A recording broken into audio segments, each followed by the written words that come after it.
Hello, everybody, and welcome back to Press Play Action here on Jersey Nerds Productions. I'm Mitchell Lee alongside my good buddy Brandon Tew. Brandon, are you ready to get back into the Quentin Tarantino marathon? What would we call? What are we calling this thing? The Tarantino verse, right? Like we're in his Tarantino universe. verse. We're in his universe, right? I don't think we're crossing over at any point. Like I don't think like Samuel L. Jackson, we'd run into some problems because he's basically in every movie, and he's not playing the same guy. Like Samuel L. Jackson in Pulp Fiction and Samuel L. Jackson in Django Unchained would hate each other. What if it's all like connected though? It wouldn't shock me if he's like comes out like 30 years later. It's like actually Kill Bill and Django are like the same timeline. Like whenever Samuel L. Jackson dies in one movie, he gets reborn and then he's in the next one. So. Right, it's like a reincarnation. Yeah, it wouldn't shock me. Well, he's in one of these movies. But you really have to explain Brad Pitt with Inglourious Basterds and Once Upon a Time in Hollywood. But we're here today to talk about Kill Bill Volume 1 and Volume 2. Now, this is going to be a little bit different than our other conversations that we've done. If you're a long time, and by that I mean listening for a few months, listener, you know that what we like to do is we like to talk about one movie, grade it, talk about the next movie, grade it, and then do a spoiler discussion. But this movie, and I'll just go ahead and dive into it right now, was originally supposed to be just one movie. It was supposed to be one movie, and it just got split into two parts because there was so much stuff. Yeah, and that makes sense. They thought, let's just make two of these. So we're going to talk about this. We're going to talk about Volume 1 and Volume 2, but we're basically going to have one long conversation, and we are going to talk about it in full spoilers the whole way through. I mean, it's hard not to spoil no other way to talk about it. So if you want a spoiler-free discussion about the Kill Bill movies, I'm sorry, that's not really what you're going to be getting here. Go watch them, form your own opinion, come back. However, I am going to go ahead and get this out of the way too. I know that we're having these conversations. We're going through the IMDb top 250, breaking it up into digestible pieces, I guess, because that thing is a monster. There's a lot of movies on that, 250 of them to be exact. And so we're kind of breaking it up into, all right, now we're at the Tarantino part because he's got quite a lot of movies on that list.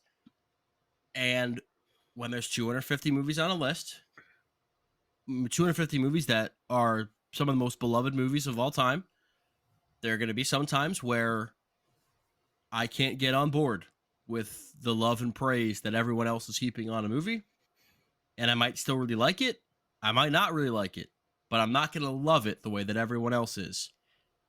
And this is going to be the first of those where I like this movie, but these are my two least favorite Quentin Tarantino movies, and I don't think it's close for me personally.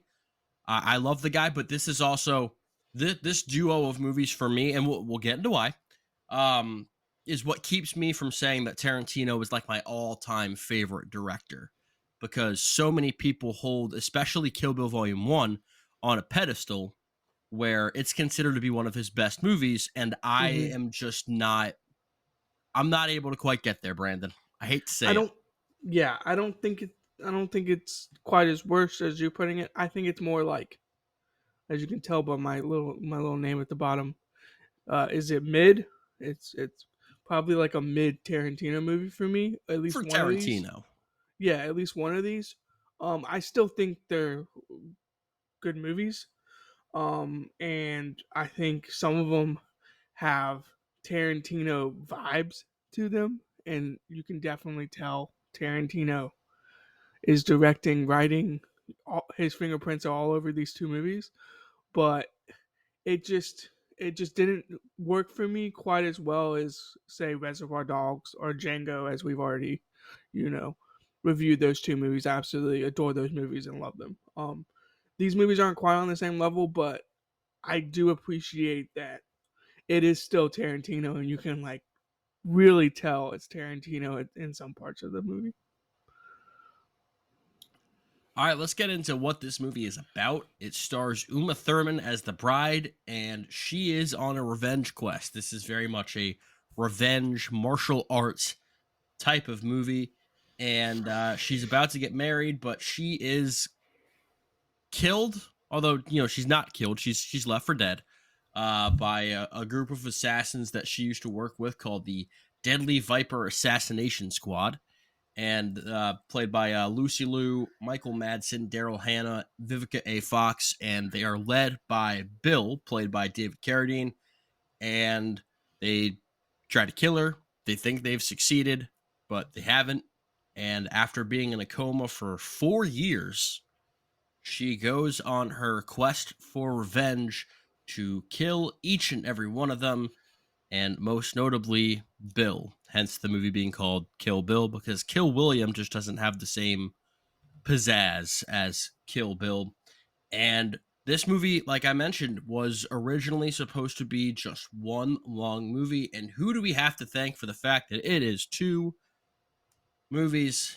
You know him, you hate him. He's going to die a terrible death Uh, in prison. yeah. Ladies and gentlemen, Harvey Weinstein was he was kind of known for having people shorten their movies, and he suggested that, hey, you have a lot of things in this movie that I know you don't want to cut, but if you want to keep this movie from being a 3.5 hour 4 hour just like monstrosity as far as length goes, let's split this thing into two movies. You can keep all the stuff that you want to keep. Like there's an anime sequence in this movie that I thought was pretty good, Yeah. and that was one particular sticking point. Like, hey, you get to keep this, and the movie has a lot of flashbacks and kind of fleshing out character relationships, what certain members of this assassination squad are good at. Uh, and there's a lot of. I mean, if you take the flashbacks out of these two movies, you're cutting like 40% of the movie. So Right. I can understand why Tarantino thought this won't work. It won't hit the same without these things. So let's just go ahead, bite the bullet, two movies, and So that's what we have. yeah, my question would be, did they have like it all produced, like production wise?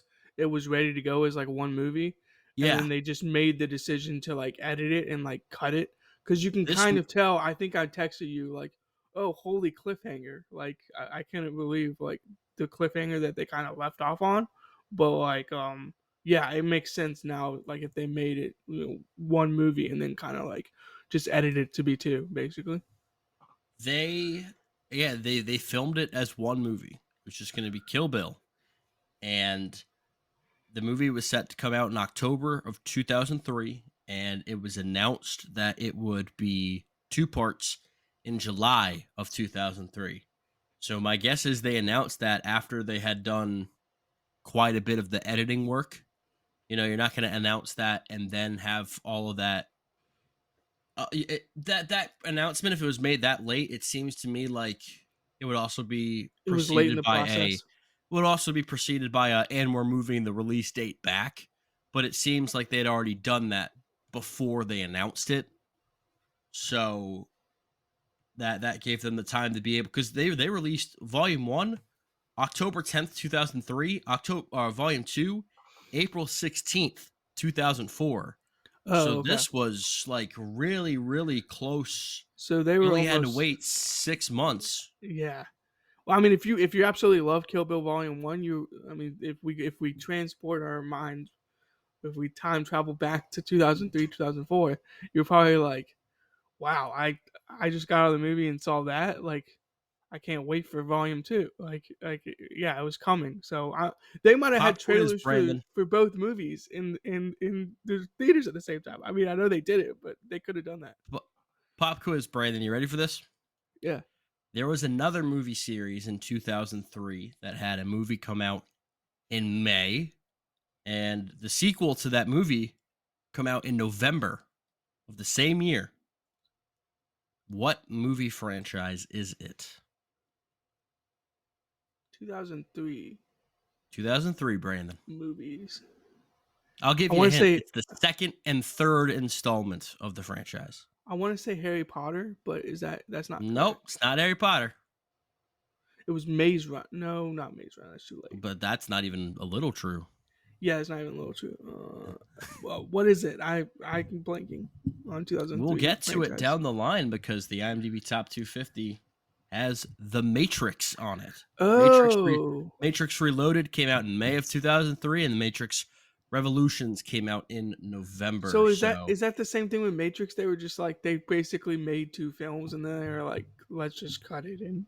I haven't done any research for The Matrix for I this, feel you. Brandon. But No, when no, we get yeah, and we will get to The Matrix if probably later this year, if not early next year. right. Um, so But I mean, that is a it rabbit hole feels that we like a will go down. similar situation. It feels like a similar situation where they probably had two movies or like a movie and they just decided to edit it I to think two. they just filmed those back to back, and we're Or like, hey, yeah, let's or just back to yeah. back, like as quick as possible. They're like, let's But capitalize on this, the Matrix, momentum. Yeah, but this I think one's kind of weird. The way they just like the cliffhanger is weird. And it just kind of like drops in the middle of the movie at the very end, and then it's like, okay, like here's Kill Bill Volume 2, and then it picks up with the same scene from the beginning of Volume 1. So I almost did a double take when I was like, am I watching this? Am I watching Kill Bill Volume 1 instead? I was like, oh no, but yeah, well, if I'm not mistaken, Harry Potter does the same thing, where at the end of the first one, something happens, and we'll get to Harry Potter down the line too. And then at the beginning of part two, you see that thing, that giant monumental thing that happening happened. again, just to kind of Yeah, remind you and set the tone.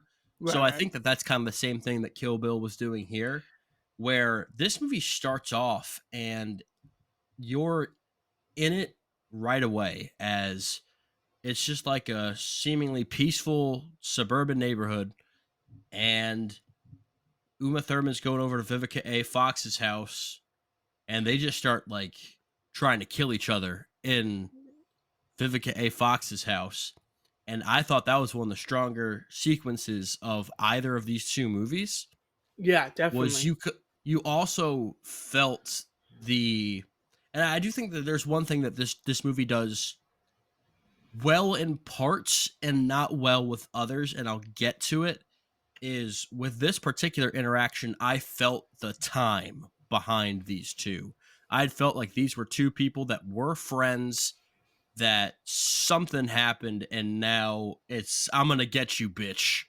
Yeah, And I love the fact that this movie just throws you into it right away.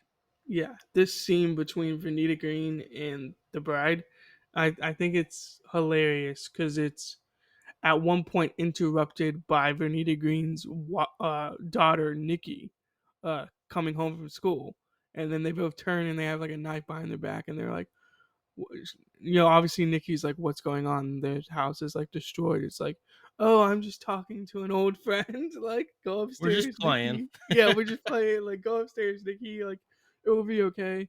And then it's like, yeah, part of me was kind of shocked when the scene in the kitchen happens, but then I was also like, nah, that was like to be expected. They definitely were going to kill each other at some point.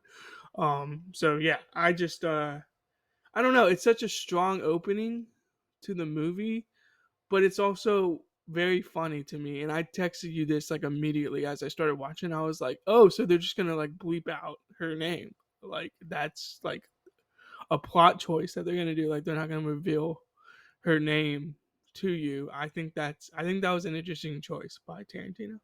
I think that this movie, and I'll just dive into it right now. And if Quentin Tarantino heard this, he's probably gonna say, "Oh, you missed the point. I Yeah, was going for right. this, that, or the other." And it's like, okay, I understand the movie that you were trying to make, and I'm glad that you made it. I really, I'm glad that this movie got made and made money and people love it. But I'm also going to express my personal opinion about things. I think this is way too over stylized. I Hmm. think that uh, we gave him praise in particularly Django Unchained for the needle drops in that movie. And this movie had needle drops that I felt made no damn sense whatsoever. They were just there to be references or callbacks to stuff that Tarantino personally likes. There's There's all sorts of very strange like sound effects and things. And again, Yes. there are people that love this movie for that stuff. And so There I want to sit here and I want to say that if this doesn't sound like it would bother you, go watch it. Like I but for me personally, it took me out of the movie that I was watching. mhm. I It will felt like there say were so many scenes that were set up trying to be iconic, trying to look cool, where that's a I good point. just didn't really get the vibe of like Django Unchained is cool, but doesn't feel like it's trying to be. This This feels one like is someone's making a really hard effort and it just doesn't really hit the same. I wonder if you asked Tarantino what he would consider as his better movie. I think because obviously this movie was before Django. I think he understood how to make it look cool without trying from doing this movie. And doing Kill Bill allowed him to kind of pull off what you're talking about in Django. Because he does use some of like the stuff that you praised in Django, like the zoom in camera with the like whooshing sound. That's in there like two or three times, but it's to like whoosh to like a samurai sword or something. I It's didn't not mind like that. closing up on like a person's face. You know, it's just like different styles, I guess. Yeah. There's a lot of very like cartoonish sound effects in the fight scenes, and I get that. Yeah, I mean Again, if Foley. Tarantino was listening to this, he would Right. say that he's paying homage to the samurai stuff Oh, that he he liked to 100% watch. is doing like the Bruce Lee kung fu movie, like homage to all those movies where you get like the Foley artist with the sound effects and all that stuff. Like that's totally what he's doing. I I can guarantee that, but I don't And know if that's it why quite works. Is I kind of agree with you on that standpoint, but I also think like it's kind of cool that he's paying homage to the kung fu movies. So I also have never seen those. I have no nostalgia for those, and it feels a little bit more like an inside joke that I'm not in on right. because of that. And for maybe so I've heard people that that some of that those movies are awesome. Like some of yeah, those no, Bruce Lee exactly. I movies are bet they great. are. So yeah. But there are movies like, for example, I'll say La La Land. A lot of people said that La La Land was a love letter or kind of ripping off, French musicals from, 1920, 1930, maybe some of the, uh, Jean, Jean Sister. Am I saying that right? Um, like musicals from like the 1930s, 1940s, or Jean Astaire. Um, and I feel like it's a movie that you can watch and get wrapped up into the environment and the characters without any of that. This feels That's like fair. this feels like You there's have to see the Bruce Lee kung fu you movies have to too. do homework. This feels more like a Right. love letter than a movie with appreciation for its influences in it. The way that something like La La Land was, at That's least fair. from, or even Pulp Fiction had a lot of that as well. Django Unchained. We'll get into it with Once Upon a Time in Hollywood. This is not new territory for Quentin Oh Tarantino no, to be this is like pulling his from the playbook, things that right? he loved. Yeah, Yeah. and I think that there are movies that he does it better in than in Kill Bill. But that's not to say that Kill Bill is bad. I think that Uma Thurman in these movies is fantastic. I really Well, think that you buy that she could kill right. everybody, but you also feel the the pain, the want for revenge. I think that Uma Thurman delivers an amazing performance in both Volume 1 and in Volume 2. Yeah, I do too. I think it's incredible acting. Well, I mean, this is very obvious, but if she doesn't work, the movie doesn't work. So she has to nail it, and I think she does, for the most part. There are a couple of fight scenes where I'm like, okay, this is probably going on a little too long, and like, are we sure she can kill all 88? Well, there's not 80 Bodyguards. Brandon. It's not right. That's the joke. There's not I, 88 of I I them, thought that was but funny. yeah, that was pretty funny too. That was a great joke, but I just there's some parts where I'm like, okay, this is kind of going a little too like drawn out. But for the most part, I think the fight scenes are kind of, you know, I think it's a mixed bag, but I think the fight scenes work for the most part. In volume one, I think it's less than volume two, to be honest with you. Um, You you think that there's less of that issue, or you like it less? I like the fight scenes in volume two more than volume one, and I don't know Really? exactly what Okay. volume one like. I maybe it was just more drawn out to me. Um, I think once she gets to Oren Ishii's place, um, in volume one, and there's like back to back fight scenes basically. I, I just think it's a little too drawn out. And that's probably for me. People would be shocked to hear this. I think those are the weakest parts of the movie. Which parts? The fight scenes when they're like in the dojo, or like she's trying to kill Oren, Lucy Liu's character. Yeah, I wouldn't say the weakest parts of the movie, but I think that's something else that keeps me from being able to. right. They're You're not right. like A+ fight scenes where I'm like, oh my No, god, this is it amazing. Like feels like I they will keep, watch and this. they do this with both of the fight scenes. I'll just go ahead and get into it. There's and we'll get into full spoilers. But there's a fight scene between her and Lucy Liu as Oren Ishii, which I'm sorry, I'm just gonna call it what it is. I've never thought Lucy Liu was a good actress. I just don't think she's good in this, and I can't remember anything that I've seen her in where I thought she was good. Now, there's probably something that I'm missing, but between the Charlie's Angel movies, Shazam 2, and this, I'm just not a Lucy Liu person. Just not. Um, and that fight scene always felt like they kept you at a distance. And it was supposed to be this very, I think that was the like, goal. I've Yeah. fought all this way to get to you. And it felt like I never had any doubt that she would win that fight. And the final kill, the camera's kind of at a distance and you don't really get to, it's supposed to be like a wide shot, but it's not a very Doesn't impressive wide shot. quite work. Yeah. Yeah, it feels more like you're on the ground just kind of looking at, it's very Which strange. maybe is And what they they, were going for. Maybe that's what because they're it capturing. is, no, it's very purposeful. And Yeah. because they do the exact same thing at the end of volume 2. Mhm. There's a fight scene in volume 2 where a character breaks it, and we'll get in the spoilers with that when we get to volume 2, where a character breaks out a fight move that you've never seen before. It's mentioned once. You've no connection to it. It Mhm. happens, and then the character just it you're at a distance at a weird angle, and it's like I didn't like it when you did it for volume 1, and I like it less when you're doing it now. Right. I will say I think some of the moves inside of the action sequence, especially the big one where she's fighting all of the assassins, like the bodyguards off, and she's just, killing person after person after person. I think some of those moves, some of those fight scenes, some of those like little clips inside of it is awesome. I think it's like really cool. I think it's a little bit dragged out. I will say my favorite part of the fight scenes is the silhouette. The silhouette, I feel like I've seen it before without actually seeing the movie. Like I've seen that scene in particular, and I think it just looks really It was cool. very opening credits to Avatar: The Last Airbender at points, Right, and it looks it which looks I awesome to I be honest. appreciated. But Yeah, my favorite part of Kill Bill Volume 1, first of all, I really liked the stuff with Hattori Hanzo and the sword, and how she has to get this sword from this just amazing swordsmith that's given up making tools of violence right. and A blood weapons oath. of death. Yeah, Yeah, blood oath. exactly. But he's like, you know what? I'm gonna help you I hate because I I hate I Bill so much.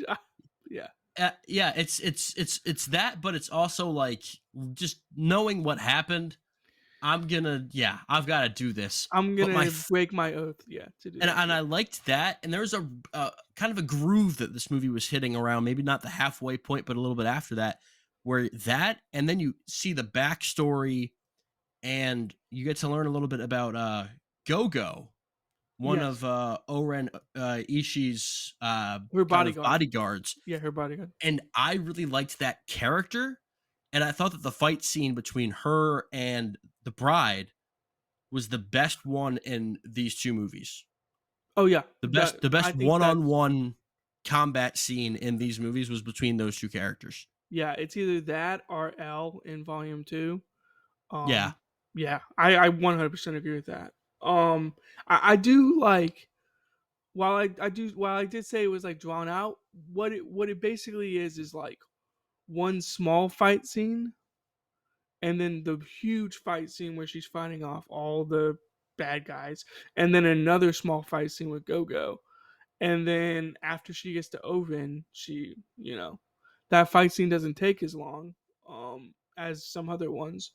And I think it all like flows. It's just a weird flow to it, I guess, is my point. Like basically what Tarantino did was he just stacked up like 35 minutes of fight scenes into like one ending of this movie, and it was kind of weird.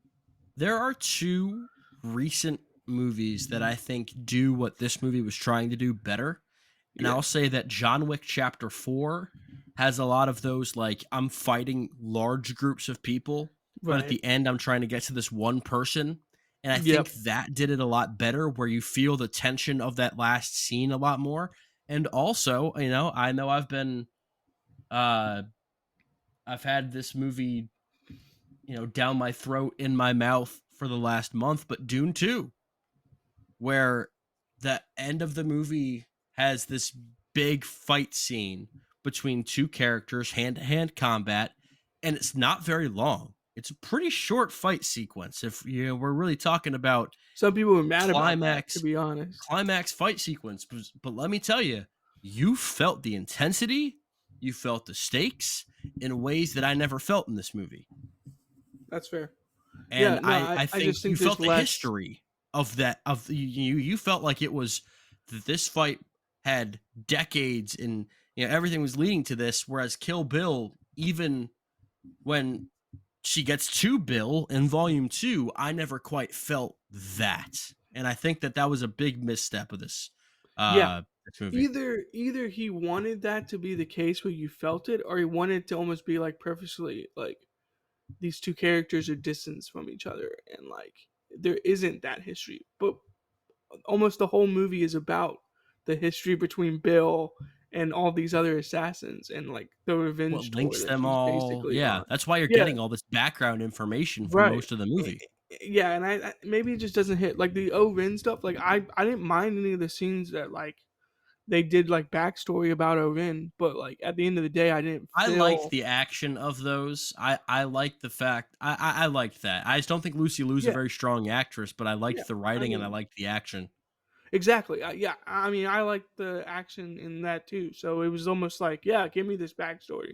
But when it came to the final scene, it was like, there wasn't much like tension there, and I don't know why it was like lacking the tension because like I will, we can jump all the way back to the beginning. The opening scene where he's talking to her, he's like, "Well, I never meant to be malicious. I would never do that to you." Like blah blah blah blah. You're my girl, and then he just pops a cap on her, like in her head, or tries to shoot her in the head. That scene jump scared the crap out of me. Like I just did not expect a gun to go off, and it's actually like really well done. Like the black and white and the dialogue and what Uma Thurman looks like on the ground and stuff like that. So I just think like some of this movie, for the most part, is awesome to look at. Awesome action, awesome dialogue, well written. And then you get to a couple of scenes where it's like, this isn't bad. It's just not like A plus level. It's more like B plus B. And that's kind of how I felt about the movie overall. Was like, this movie isn't bad. This movie's really good, and I would recommend this movie to almost anybody. But I don't think I can put it on the same like pedestal as like, yes, this is an A plus Tarantino movie. You have to watch this movie. Another example of it just feels like it's trying too hard to be iconic and cool is like, and there are people that love this. So well, that's what I'm saying. It might work for some people, but Right. like really the car's called the Pussy Wagon. Like That's that hilarious just to me. that just felt like one of those things where it's like you just wanted to have something that's quotable, that's people are gonna recognize as, Tarantino came up with that. Like I just it didn't feel natural, it didn't feel like it fit the world that That's it, amazing it, to it me. it Yeah, was it's it was true. odd to me, but No, Uh, I didn't like it in the sense of like, oh, that takes the movie to like a next level for me. It was more just like I just found it hilarious that he I called it. just kind of found myself rolling my eyes.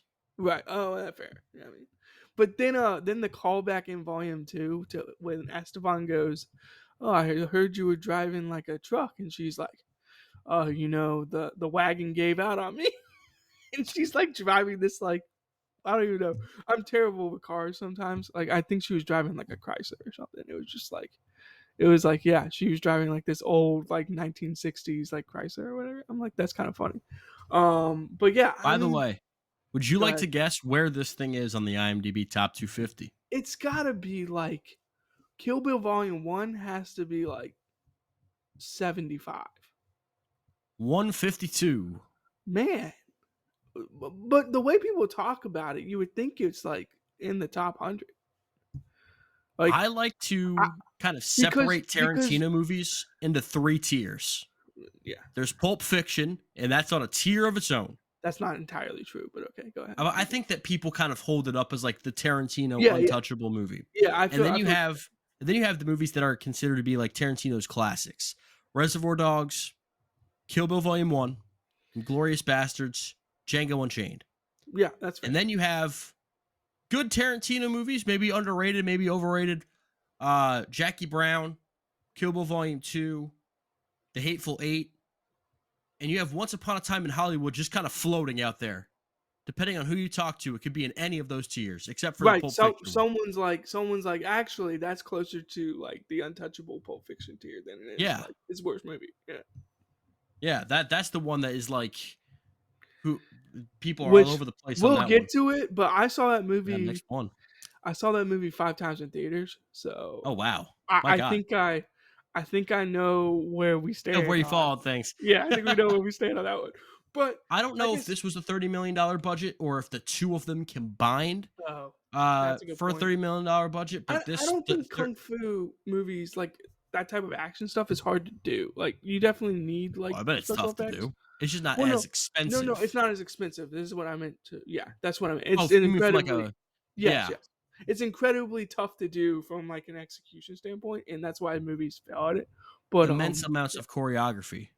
yes, but yeah, expense wise, I don't think it costs as much. It's like more practical effects and like stuff It like was a that. giant So, success. $30 million budget made 180 million worldwide, God, 70 million well, of course, people domestically. thought this was awesome. Like we're getting a Tarantino kung fu movie. Like people were, Yeah, that was yeah, I the mean, pitch.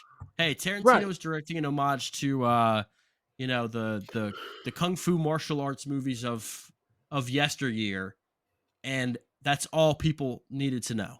Like I'm Right. in. I mean, I would be in too. Like, yeah. I mean, I think I saw Kill Bill 2, and I think I told you, I think I saw Volume 2 before I saw Volume 1, which is kind of funny because I think I just saw Volume 2 like randomly one day. But after watching it as like a whole movie or like together kind of, I totally buy like why people think this movie's awesome. But if we get to grades, Yeah, let's do it. I I'm not quite at there with everyone else. Where you at? Yeah, go ahead and do yours because I want to pull up my letterbox and make sure. Okay, I didn't give a grade specifically yet. I gave stars, so I just want to make gotcha. sure I know what grade I actually want to give. So go ahead. I'm at a B, 77.70. Hmm. That's where I have Kill Bill Volume 1, and I know someone out there wants to kill me for having it lower than Ghost, but, you know, I liked Ghost more. I think that this movie has a lot higher highs than Ghost did, because this movie does have some really cool action sequences and fun flashbacks, but I also think that it can be a bit, it's just not for me as much as other Tarantino movies are. And that's okay. There are people that, Django Unchained wasn't for them. There are people who Once Upon a Time in Hollywood wasn't for them. I feel like everyone has one Tarantino movie that is one of the more liked and respected ones that they're just like, maybe that one, not for me. Yeah. So after looking at our review list, I'm gonna go. I have 3.5 stars, B plus, but I think it's a higher B plus. I think when I originally texted you, I was like wow, this feels like A minus, type movie. I think I as the movie went on, I got a little lower on it. Not that low on the B plus scale though. I'm gonna go 91.2 on the B plus scale. So Okay, well, just hey, above the Notebook, wh- below the Green Mile, but yeah, tell solid me movie. why. Well, Well, we've talked about a lot of the negatives. Tell me why. yeah, I think positive wise, I just think some of the shots are like really cool. It's like vintage Tarantino. The messing with time, I just love that aspect of his directing, to be honest. And it's hard for me to like say this is like a B minus movie more than a B plus. I think for most of the movie, I was at like an A minus. Um, and some of the scenes I was like, oh, that's like an A plus. But then some of the other scenes, you're at like a B plus. So it kind of averages out to like an A minus. And then I just think the final scene and like the impact, the cliffhanger is really cool. I like the cliffhanger. The cliffhanger is awesome. But the final scenes leading up to that just didn't hit as well. And so for me, that's more like B plus than A minus territory. Still like the movie, but if I was on Letterbox, I don't think I would give this like the heart. Like I like this movie. I think I would just be like, this movie's really good, and I would recommend it to people. But I wouldn't be like, oh, I like this movie. Kind of. I need to start retroactively. I've only given the heart to one movie ever, and that is Taylor Swift: The Eras Tour. Fair Because I enough. didn't think that I was going to. I didn't want to rate that movie, so I'll just go. Yeah, no, I really enjoyed myself with that. Let me give So it a heart. yeah, I don't give a heart. I just give my grade. there's different ways to think about it. I've heard some people be like, if I give them a movie like a 1 star, but I liked it in like air quotes, then they would give it like a like, as like this is a terrible movie, but like I it's had one of fun with those it. like, yeah, I have It's like fun The with it type Room. of movie. Or for yeah, but for me, like I give the like symbol to A minus and above. Basically, the only B plus on my list that has it is Mario Brothers, because Super Mario Brothers movie is awesome. So Not The yeah. Beekeeper. Well, yeah, the Beekeeper might have a like on it too. Now that I think about it, those two B pluses are probably the ones that have likes on it. And if the Beekeeper doesn't have a like on it, I'll probably go put a like on it after this. So yeah, but that's kind of how I use the like, is like A minus and above is kind of what a like is. So didn't quite get to that for this one, but very close on my scale, to be honest. All right, let's go ahead and dive into Kill Bill Volume 2. I mean, Very, where do you know, you just want to start at the we beginning? You just yeah, want to, that cliffhanger that you're talking about yeah, is, after she kills Oren, you get that voiceover of like, hey, do you know that, does she know that her daughter's alive? And man, that's kind of the big like end reveal of the first movie. Is like, dun all right, dun not dun. not not only is she coming back for revenge, but she's going to eventually find out that her daughter is alive. And I liked in the first movie how the movie kind of kept Bill at an arm's distance. You never Yeah, really saw him much. You heard from him every now and then, but he was more of just like this guy that you heard about. And I really liked that. That was one of the better qualities of Volume 1. It made you really interested to see, like, this Bill guy seems like he's very on top of things. He knows what he's doing. He has this reputation. Everyone knows him. I can't wait to see what this guy is like. And I'm very mixed. Part of me thinks that Bill in this movie was a lot of fun. And I really enjoyed David Carradine's performance. And the other part of me thinks it got a little Matrix Reloaded for me. I guess we're going back to the Matrix, where at the end of the Matrix, have you ever seen Matrix Reloaded, Brandon? I haven't, sadly. I think I've only Okay, seen one well, Matrix. it's a spoiler, but it's not a spoiler. Yeah, it's okay. I'll watch it at some point. There's a part at the end of the movie where an old man is explaining something, and you get to a point where you're like, this motherfucker's just been talking. Like, I don't Is he know if gonna he's been stop? I don't know if he's Yeah. been saying anything, but words have been coming out of his mouth. I don't know if he knows what he's saying, but he's been talking.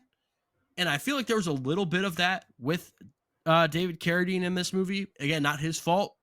He said what Quentin Tarantino put on the page. I thought that he had a really good monologue about Superman and Clark Kent that I thought was Oh really man, that interesting. monologue at the end I is thought that was amazing. strong.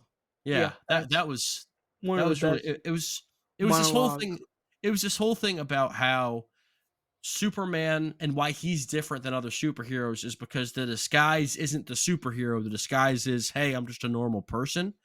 And how the bride is very similar. How if she just wanted to be a mom, cut coupons, go to PTA meetings, that would be the disguise, kind of like Superman. And I thought, wow, that was a really well done monologue.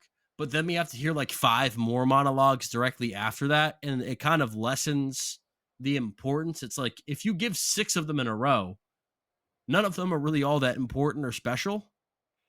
And there was a lot of that at the end of this movie to me that I think kind of lessened the impact of, and maybe I'm just cutting too close to the end of the movie and we need to set things up, but really in Kill Bill Volume 2, it's all about killing Bill.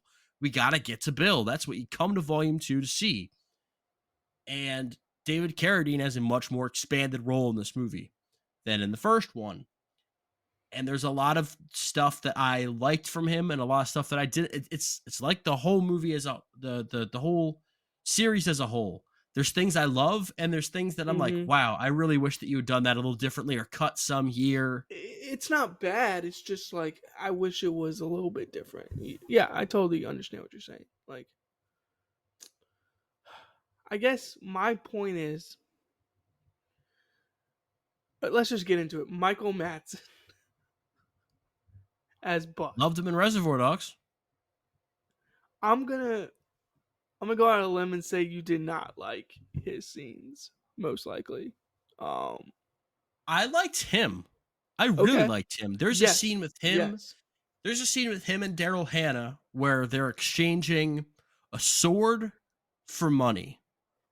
And where that goes, she kills him. She has a snake in there. She's a snake in the money A suitcase, Black Mamba, and which is yeah, and it hilarious. comes out and it bites him, and he dies. And I thought that that was a really good scene. And Michael Madsen, I think, is very good in this movie.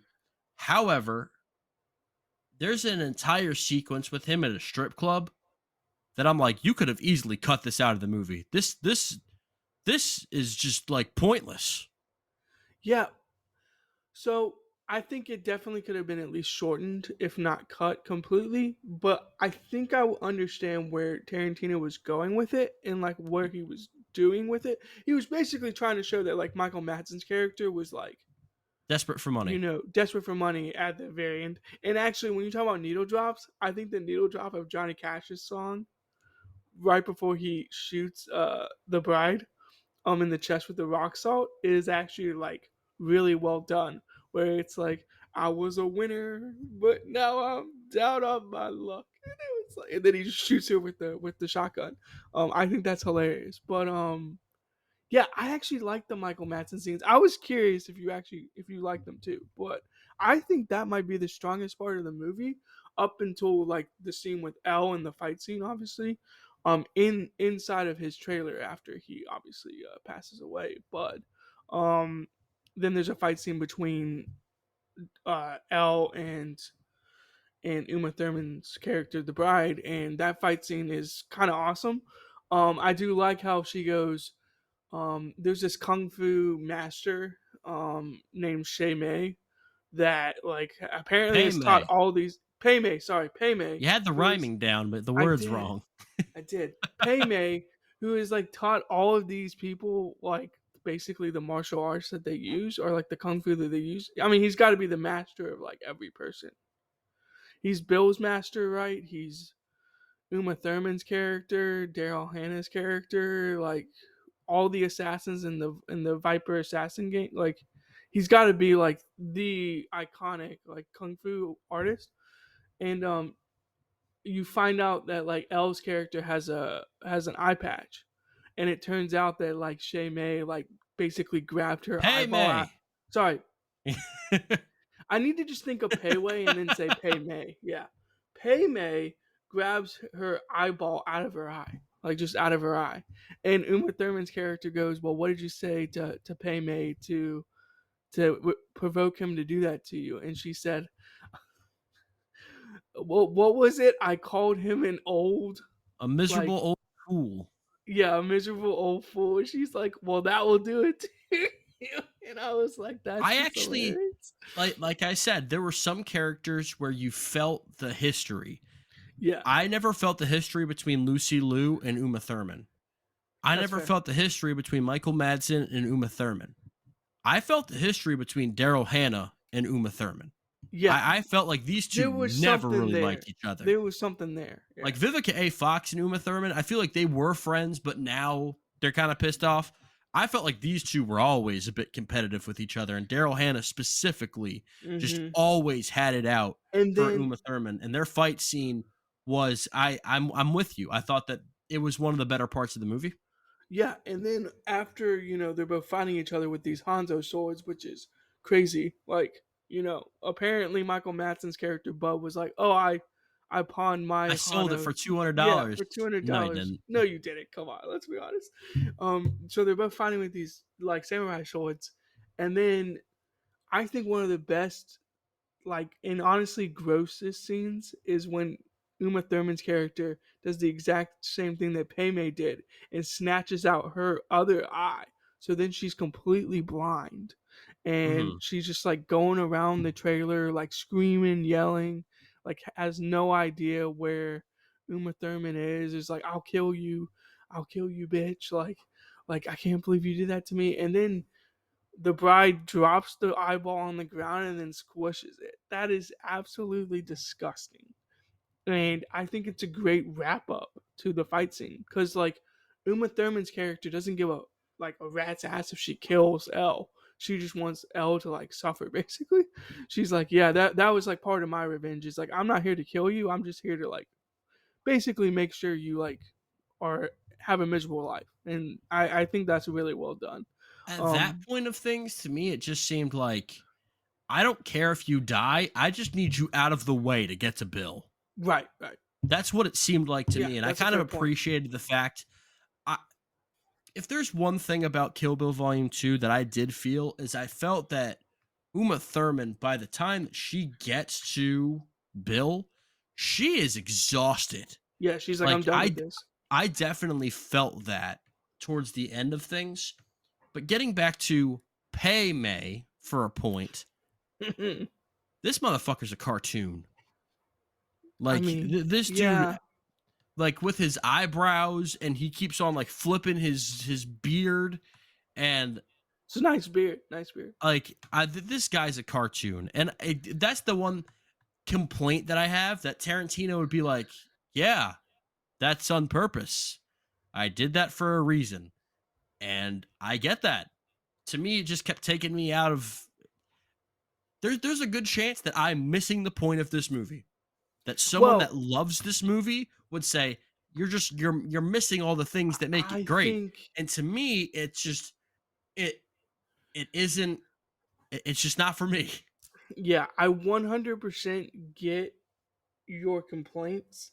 I think if you were to say that to somebody who absolutely loves this movie and loves this movie for specific reasons, I would tell you, well, you have to go watch the 1970s kung fu movies. You have to go watch Bruce Lee movies. Like you have to go watch these like iconic kung fu I was gonna say I movies. think it goes even further back than that, but Yeah, it probably does. I mean, it goes back to like the 50s, the 40s 50s and probably. 60s, but Yeah, 50s, yeah.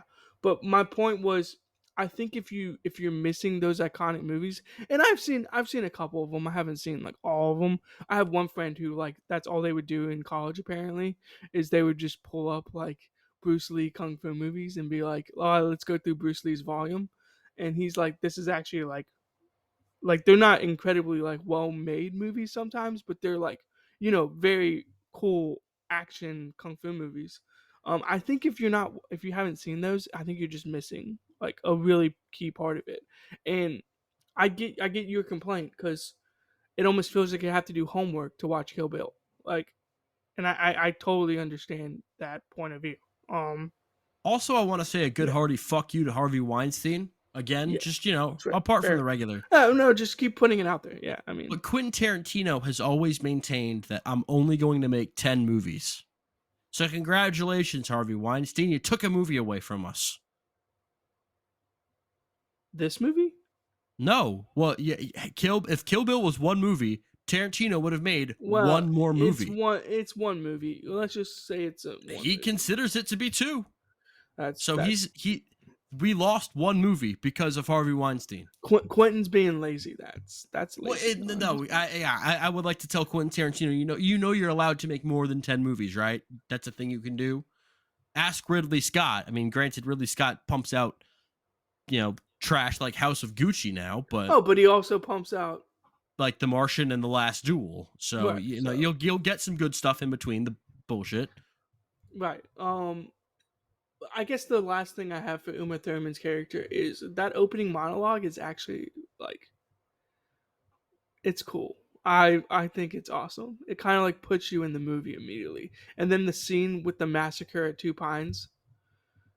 I kind of like fuck with that a little Did bit. you get any Did you think there was a point and purpose to them keeping her name a secret Not until, really. you I find think out it was Beatrix Kiddo? yeah. And I just I'm like, why was that information withheld? What was the yeah. point and purpose of that? I think he was just trying something different. Like to be fair, if you watch this movie as like one continuous thing, and you're watching Volume One, you're like, well, that's kind of odd that they like bleeped her name out, and then immediately in Volume Two, they just go like, oh, this is Beatrix, and then it's like, okay, so that's her name. And then my favorite part is because he's messing with time. There's points in the movie where he jumps back and then he jumps forward. So like in the case of when they reveal that her name's Beatrix, it's it's at the wedding chapel, like in that scene where it basically kicks off the whole like Kill Bill revenge tour. Her name is mentioned. But then in the older parts of the timeline, her name isn't mentioned. So I wonder if it's like a Voldemort situation, like her name shall not be said or something.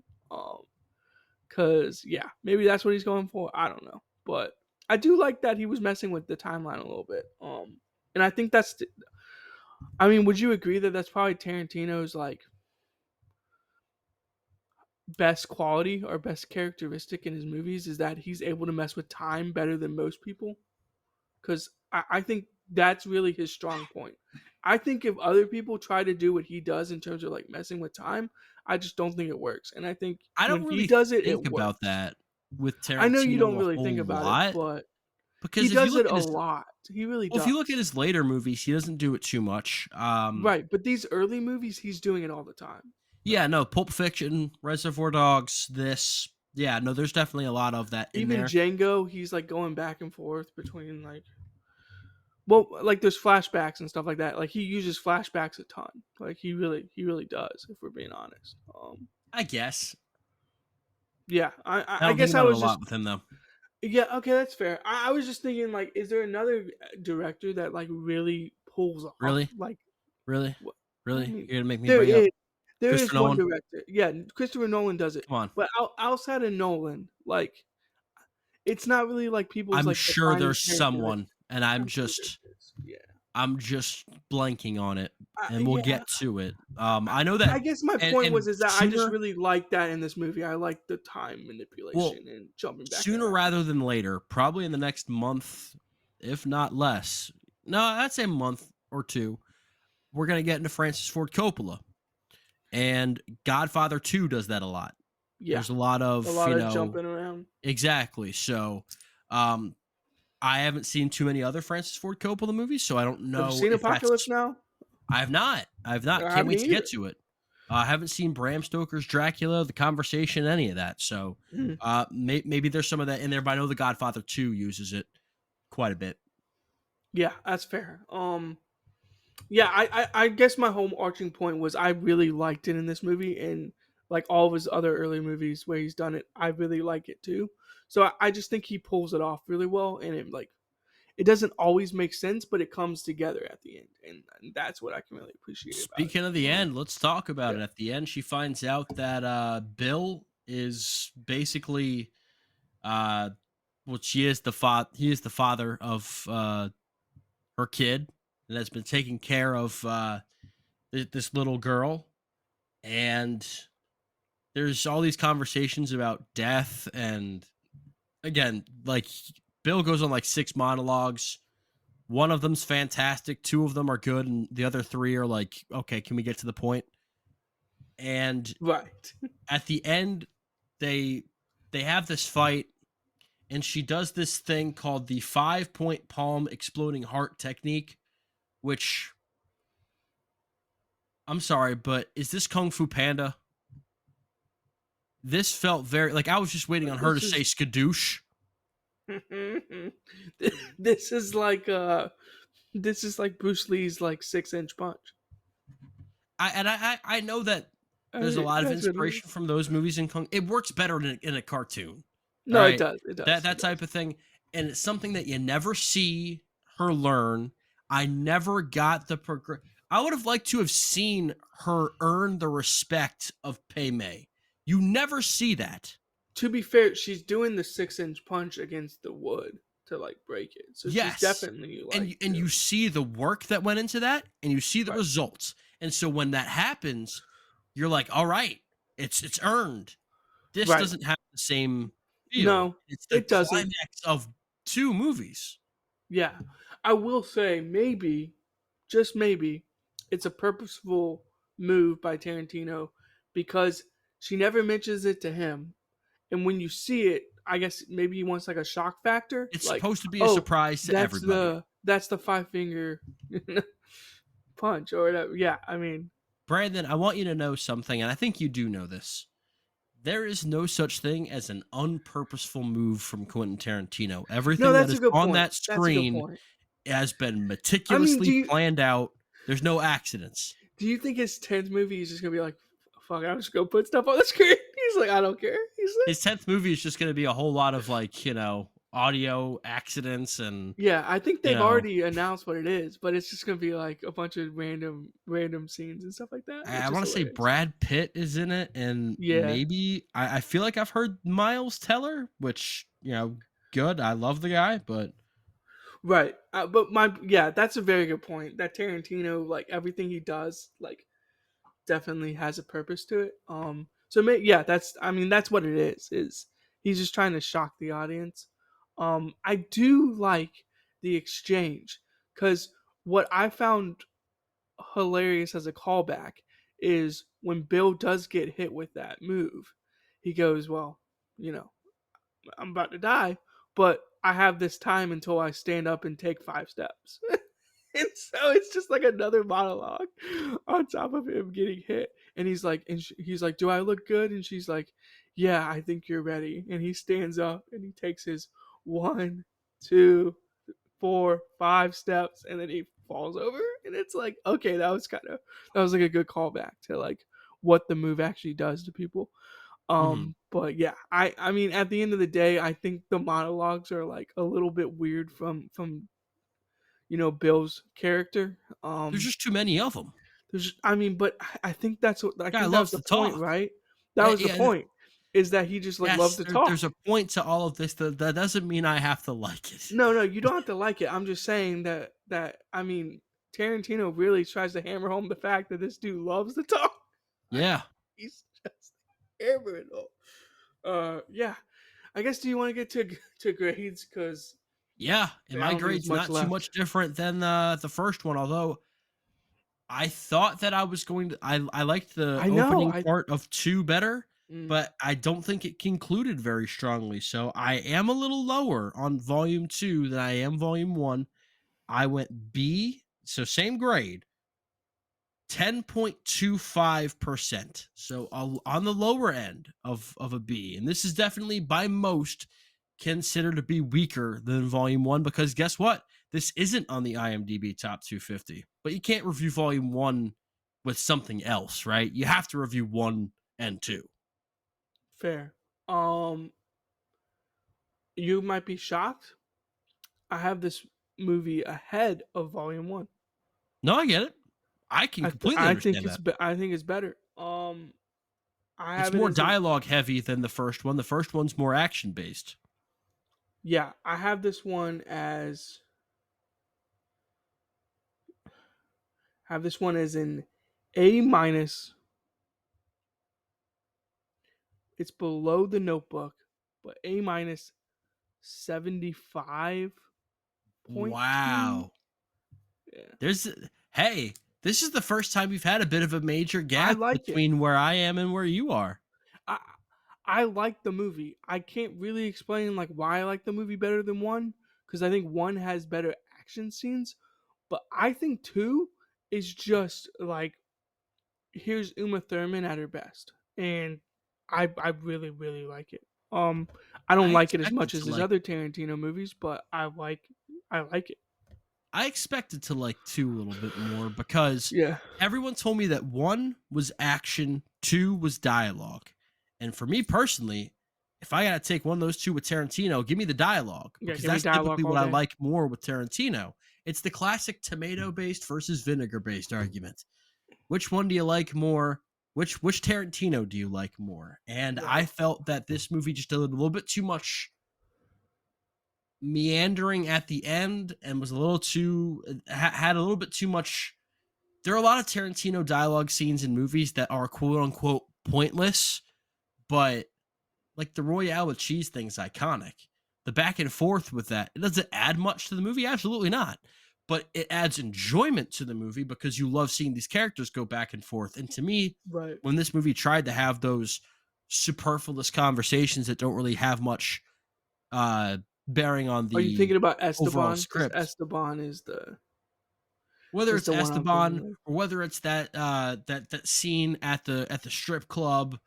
Yeah, a lot of those types of conversation scenes just didn't really hit for me the same way that the stuff in Pulp Fiction did, or even the stuff in Reservoir Dogs, kind of the side conversations.